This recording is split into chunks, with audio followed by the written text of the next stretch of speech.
Hello everyone. So আমরা আমাদের next লেকচারে চলে যাই, ইন্টিগ্রেশনের লেকচার 18। সো এইখানে সবার ফার্স্ট একটা জিনিস বলা উচিত, সেটা হচ্ছে আমরা যদি ইন্টিগ্রেশনে কখনো সাবস্টিটিউশন ইউজ করি, সাপোজ দ্যাট ইকুয়ালস টু কিছু একটা ধরলা, তাহলে ডেফিনেটলি আগে আমরা কিছু করা না লাগলেও এখন লিমিট চেঞ্জ করতে হবে। সো একটা অঙ্ক করলে বুঝতে পারবা, বাট আপাতত আগে অলওয়েজ মনে রাখবা, যদি ইন্টিগ্রেশনে কোনো কারণে সাবস্টিটিউশন করো এবং যদি সেটা ডেফিনেট ইন্টিগ্রাল হয়, মানে লিমিট দেওয়া থাকে, তাহলে লিমিটকেও চেঞ্জ করতে হবে। ঠিক আছে, যেমন দেখো 0 থেকে π/4 10³ x 10x dx এটা ছিল, 10 প্লাসের 10x dx ছিল। এই π/4 আর 0 কিন্তু x ভেরিয়েবলের রেসপেক্টিভলি দিছে, ঠিক আছে। তো ধরো এদের দুইজনের থেকে একটা 10x কমন নিছো, তারপর 10² x + 1 হইলো, তাহলে 10² x + 1 মানে sec² x।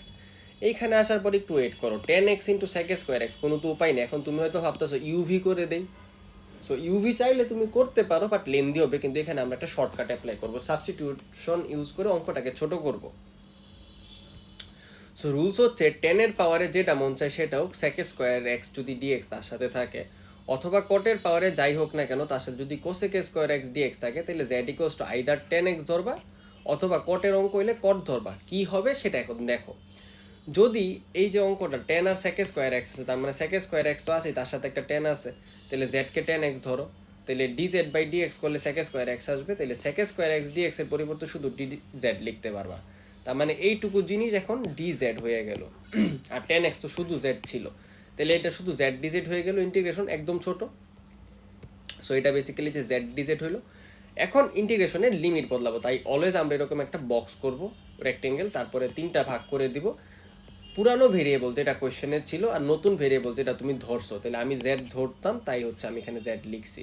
কোয়েশ্চেনে এক্স ছিল তাই এক্স উপরে, এক্স এর লোয়ার আর হচ্ছে আপার, এইভাবে হচ্ছে আমরা লিখতে হয়। তাহলে লোয়ার কত লিমিট আছে 0 আর আপারে আছে π/4, তাই 0 আর π/4 লিখছি। এখন জেড এর মান কত হবে, জেড কত 10x, তাহলে 10 এর 0, 10 এর x না, তাহলে এই 0 বসাও, 10 0 কত 10 0 0, তাহলে এখানে লিখে দিছি। 10 π/4 কত 1, তাহলে এখানে 1 বসাইছি। এবার কিছু ক্যালকুলেটরের টিপস হচ্ছে, অলওয়েজ চেক করবে এই অঙ্কগুলো করার আগে ক্যালকুলেটর রেডিয়ান মোডে আছে নাকি। রেডিয়ান মোডে না থাকলে তুমি কোথাও না কোথাও পাই বসাই দিবা, কিন্তু যাই দেখবা তোমার মোড দেওয়া আছে ডিগ্রি, তারপরে তুমি 10 π/4 দিয়ে দেখবা আর তোমার আর 1 আসতেছে না, তোমার মাথা নষ্ট হয়ে যাবে। সো ক্যালকুলেটরে ডেফিনেটলি রেডিয়ান মোড সেট করে নিবা, ঠিক আছে। মানে আমি অলওয়েজ যেটা বলি, রেডিয়ান মোডে ডিফল্টে রাখবা, কারণ ডিগ্রিতে বড় ক্লাসে খুব একটা বেশি অঙ্ক আসে না, ইনকেস তখন আসলে ডিগ্রি কইরা নিও। সো এখন এই যে ইন্টিগ্রেশনটা ছিল, আগে শুধু আমাদের এতটুকু জায়গা পরিবর্তন হতো, এখন আমাদের এই জায়গাটাও পরিবর্তন হয়ে যাবে। 0 রিপ্লেসমেন্টে এইখান থেকে আমরা 0ই পাইছি, π/4 এর রিপ্লেসমেন্টে 1 পাইছি, তাইলে এখানে 1 বসাইছি, এটার পরিবর্তে z আর এটার পরিবর্তে dz। সো বসাই দিলাম। এবার এটার তো ইন্টিগ্রেশন আমরা করতেই পারবো, z dz মানে z²/2, 0 থেকে 1, তারপরে আপার মাইনাস লোয়ার করলে 1/2 মাইনাসের 0/2, দ্যাট মিনস 0, তাই হাফ আসবে। এই অঙ্কটারে দেখো, দেখতে কিরকম কিরকম লাগতেছে। সো আগে কাটাকাটি করো, cos/sin সমান হচ্ছে কি cot, আর হচ্ছে 1/sin মানে cosec। তাহলে সাইনের 7 আছে আর উপরে আছে cos এর পাওয়ারে 5, তাহলে sin টু দা পাওয়ার 7 মানে হচ্ছে sin to the power 5 into একটা sin স্কয়ার থিটা। তাইলে cos টু দা পাওয়ার 5 আর sin টু দা পাওয়ার 5 কাটাকাটি করলে cot টু দা পাওয়ার 5 হবে, এবং 1/sin² x যেটা, সেটাকে cosec² x লিখে দিছি। সো এই যে cot আর cosec² x পাইছি, cosec² দেখে আমি বুঝি cot x সমান হচ্ছে আমাকে z ধরে দিতে হবে। তাহলে এবার z এর ডেরিভেটিভ করে একদম x ওই পাশে গুণ করে পাঠাই দিছি, মাইনাসকে ওই পাশে নিয়ে আসছি, ঠিক আছে। এবার আবার বক্স করে ফেলছি, কারণ বক্স দিয়ে দিছে। এখানে লোয়ার লিমিট কত π/3, আপার লিমিট কত π/2, তাহলে এখানে π/3 এখানে π/2 বসাইছি। এইবার z = cot x, তাহলে ক্যালকুলেটরে cot লিখবা, যেমনে খুশি এমনি লিখে হচ্ছে π/3, একবার π/2 বসাও। এখন দেখো তো π/3 বসাইয়া তুমি 1/3 আনতে পারছো √, এটাতে তোমার ক্যালকুলেটর অ্যান্সার দিয়ে দিছে, তোমার কোনো ঝামেলা হয় নাই।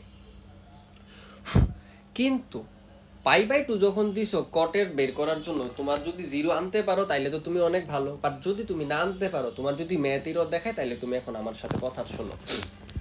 ক্যালকুলেটারে কখনো যদি π/2 অথবা 0, π, 2π, 3π, π/2, 3π/2, 5π/2, দ্যাট মিনস হচ্ছে π/2 এর অড মাল্টিপল অথবা ইভেন মাল্টিপল, যেটা মন চায় সেটাও, কোনো কিছুর সাথে যদি 1, 2, 3, 4 এসব ইন্টু পাই, অথবা π/2 ইন্টু কিছু একটা হয়, তাইলে সেই সংখ্যাগুলোর ক্ষেত্রে cot আর 10 এ আনডিফাইন্ড আসার সম্ভাবনা অনেক বেশি। যেমন 1090-তে আনডিফাইন্ড, ঠিক আছে না। সো 1090-তে আনডিফাইন্ড। এখন সমস্যা হয়েছে, তুমি যখন কট লেখছো আইসামি করে লিখে দিছো 1/10 থিটা। এখন ক্যালকুলেটর ফার্স্টে দেখছে 1090 কত, তো 1090 করতে যাই দেখে সে অ্যান্সার পায় না, আনডিফাইন্ড। তো 1090 আনডিফাইন্ড হলে সে পাইতেছে 1// আনডিফাইন্ড, তাইলে answer undefined. But practically cot 90 value আসলে 0। এখন cot 90 কেন 0? cot 90 হচ্ছে সরি, সো cot π/2 হচ্ছে basically cos π/2 divided by sin π/2। এটা নিয়ে তো তোমার কোনো ডাউটই নেই। এখন cos π/2 এর ভ্যালু কত? cos π/2 এর ভ্যালু হচ্ছে 0, sin π/2 এর ভ্যালু হচ্ছে 1, তাহলে 0 রে 1 দিয়ে ভাগ দিলে অ্যান্সার কত হবে? 0। তো দেখো তুমি যদি সারা জীবন 10 রে ক্যালকুলেটরে ডাইরেক্ট করতে পারো, কটরে তো পারবে না। সো যখনই কট আসবে তার জায়গায় cos বাই sin বসাবা, তাইলে cot π/2 না লিখা তুমি ক্যালকুলেটরে always cos π/2 divided by sin π/2 লিখবা, তাইলে তুমি 0 কোনো সময় মিস করবা না অ্যান্সার। আদারওয়াইজ একটা আনডিফাইন্ডের জন্য তোমার আরেকটা অ্যান্সার আসবে না। এবং রেডিয়ান মোড নিতে অবশ্যই ভুল করো না, ঠিক আছে? সো এই ব্যাখ্যাগুলো এখানে লিখে রাখছি। এবার আসো আমরা রিপ্লেস করে দিই ভ্যালু, যে কটের জায়গায় তাইলে এখন z বসাই দিলে z⁵, আর এটা হচ্ছে মাইনাসের dz, z⁵ মাইনাসের dz। আর এই যে লোয়ার লিমিটের জায়গায় আপার লিমিটের জায়গায় মাইনাসকে বের করে দিলে z⁵ dz মানে z⁶/6। এবার জাস্ট আপার মাইনাস লোয়ার লিমিট করছি, তারপর সিম্পলিফাই করলে এটা আসে। এক্সারসাইজ কারা কারা? 7 এর 1 2 3 4 5। সো তারপরে আসো এটাতে 0 থেকে 1 1 plus x by 1 plus x square. এটা দেখে ফার্স্টে বুঝছো নিচেরটারে ডিফারেন্সিয়েট করলে উপরে টাস তো শুধু 2x হইলে এখানে 1 আসে আলাদা, তাহলে 1 এর নিচে আবার 1 প্লাস এক্স স্কোয়ার দেখা tan ইনভার্স x এর কথা মনে পড়ে, তাহলে এর স্প্লিট করে নিছি ফার্স্টে। দেখো 1 এর নিচে এত আর x এর নিচে এত, সো দুইটা আলাদা আলাদা ইন্টিগ্রেশন হয়েছে। তাহলে এবার এটা তো তুমি এক লাইনে সূত্রই পারো, আর এটাটাতে একটু জাস্ট এখানে 2x বানায় সামনে একটা হাফ আনলে নিচেরটা ডেরিভেটিভ উপরেটা, তাহলে লন অফ নিচেরটা অ্যান্সার হবে। এই যে দেখো দুইটা অঙ্ক করে দিছি। এরপরে just upper limit minus lower limit বসাই দাও। tan ইনভার্স 1 ক্যালকুলেটারে বসাবা, ডেফিনেটলি রেডিয়ান মোড রেখা π/4 আসবে। tan ইনভার্স 0 ক্যালকুলেটারে বসাবা, 0 আসবে। লন 1 প্লাস 1 মানে লন 2, আর লন 2 এর দশমিকে নিও না, 0.693 আসবে, সেটা কইরো না। আর লন 1 দিলে ক্যালকুলেটারে 0 দিয়ে দিবে। সো এরপরে হচ্ছে তোমার এটা অ্যান্সার থেকে যাবে।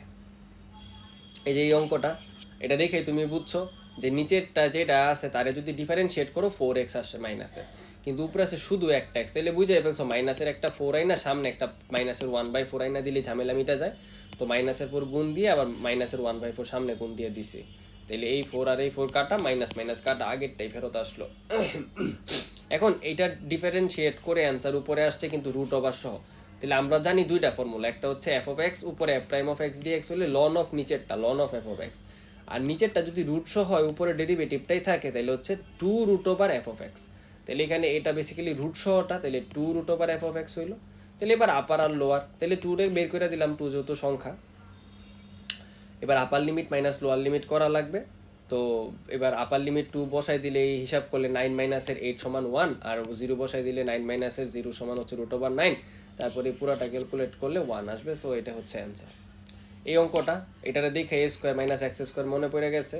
সো 1 এই রে এখানে অনেক আনন্দে একটা জিনিস ভুল করে ফেলছি, এখানে আবার dx স্কোয়ার লিখে ফেলছি, সরি।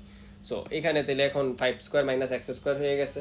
3 থেকে 4 পর্যন্ত ইন্টিগ্রেশন, তাহলে 1/2 আইসে লন a square minus x square, তার মানে a মাইনাস x আসবে নিচে। সো এবার লিমিট বসাই দিলেই হবে। এবার x এর জায়গায় একবার 4 বসাবো দুই জায়গাতে, তারপরে এই বসানোর পরে আপার লিমিট হইলো মাইনাস, আবার লোয়ার লিমিট করতে গেলে লন সহ পুরোটা এক্সপ্রেশন লিখতে হবে, লিখবো কিন্তু এখন প্রত্যেকটা x এর জায়গায় 3 বসাবো। এবার এটারে ক্যালকুলেটারে 5 আর 4 যোগ করে 9, 9 এর 1 বিয়োগ করলে 9 হয়েছে, সরি 9/1 সমান 9 থাকবে, ঠিক আছে। 9/1, 5 + 3 হচ্ছে 8, 5 - 3 হচ্ছে 2, তাহলে এখানে ডিভাইড করলে হবে 4। এই লাইনে রাখতে পারো, অথবা লন a মাইনাস লন b মানে লন a ডিভাইডেড বাই b, তাহলে এটা লন 9/4 লিখতে পারো। এমন এক্সারসাইজ কারা কারা হবে? 8 এর 1 থেকে 11 প্রত্যেকটা, 9 এর 1 থেকে 4 প্রত্যেকটা, এবং এইরকম টাইপের অঙ্কগুলো প্রত্যেকটার জন্য তোমরা লেকচার 5 আর 6 এ যাবা, সেখানে এই ক্যাটাগরির অঙ্ক আমরা অলরেডি করছি। তার মানে আমি কি বলতে চাচ্ছি, আমরা অলরেডি ডেফিনেট ইন্টিগ্রাল পারি, জাস্ট হচ্ছে আমরা ইনডেফিনেট ইন্টিগ্রাল আকারে ওদেরকে করা শিখছি, লিমিটটা অ্যাপ্লাই করি না, এটাই হচ্ছে ডিফারেন্স। সো তুমি লিমিট ছাড়া যখন ইন্টিগ্রেশনগুলো ঠিকঠাক করে পারবা তখন জাস্ট এখানে বসাই দিলেই হয়ে যাবে। সো একটা অঙ্ক করি যেটাকে একটু বুদ্ধি করে করা লাগবে। দেখো 3 + x to the 3x to the power 4, x to the power 4 এর ডেরিভেটিভ x³ তার মানে আমি জানি এটারে যদি z ধরি তাইলে ডেরিভেটিভ করলে x³ আসবে, x³ আসলে বাকি সংখ্যাটাকে এইদিকে পাঠাই দিয়ে dx-টাকে এইদিকে পাঠাই দিলে x³ dx হবে, তাহলে x³ dx হয়ে গেলে এটাকে রিপ্লেস করে দিব dz/12, আর এটা শুধু √z হয়ে যাবে, কারণ এটা যেহেতু z তাহলে √z। এবার যেহেতু আমরা সাবস্টিটিউশন করছি, লেট করছি, তাহলে ছক বানায় ফেলছি। সো ইনিশিয়ালি 0 আর 1 ছিল, 0 আর 1 লিখলাম। তাহলে x যদি 0, এখানে 0 বসাই দিলাম, তাহলে 1 প্লাসের 0 সমান 1, 1 প্লাসের এবার 1 বসাই দাও, 1 প্লাসের 3 তাহলে হবে 4। এবার আপার আর লোয়ার লিমিটের জায়গায় আপার আর lower limit root over Z dz by 12, তাহলে 12 রে বের করে দাও, রুট ওভার জেড রে করলে এটা আসবে, ক্যালকুলেট করতে পারবা। সো আজকের মতো এইটুকুই, আর নাই। হোমওয়ার্কগুলো সবগুলো শেষ করবা লেকচার 2, এরপর আমরা নেক্সট ক্যাটাগরির অঙ্কতে চলে যাব। So thank you everyone.